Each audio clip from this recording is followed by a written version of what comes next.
in downtown Spokane. Well, change is on the way, and more people want to be a part of all the action. A recent study shows a shift in the demographics of those wanting to live in the city's downtown core.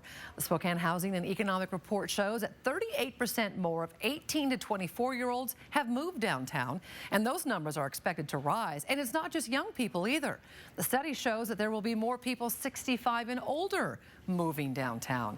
KXLY4's John Hendricks working for you. And John, what is the drive to move all these people downtown? Yeah, well, the simple answer is there's a lot more to do downtown, and the city just doesn't shut down at 5 o'clock. Now, that has a lot to do with these old vacant buildings as they've become a hot commodity.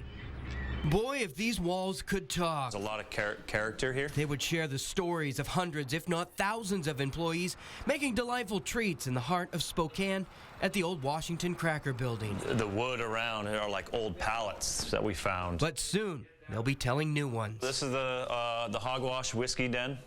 We'll have about 300 whiskeys. The city has pushed to revamp these old buildings in Spokane, offering incentives for developers to cover some of the costs.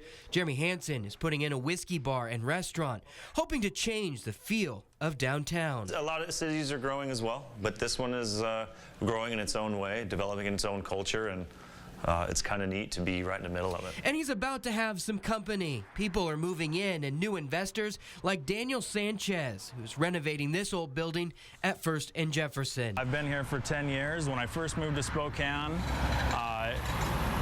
there was talk of a renaissance downtown, and it really is happening. Sanchez plans traditional loft space on the upper floors and retail space at street level. The space isn't even complete yet, but it's already filling up. We're finding that empty nesters, as well as young power couples and young professionals are migrating downtown. This is a beautiful building. You can see it all over the place, so it makes more sense, to preserve other than tear down and rebuild. A ton of potential waiting to be reached, and countless more stories waiting to be told. Now, to illustrate how hot downtown is, of all of the apartments in the downtown area, only about 2% of those are available. Nadine? It's a tight market, John. Some good news about those old vacant buildings, but we know some prominent ones still sit empty. Do you have any word on the Macy's building or the Ridpath?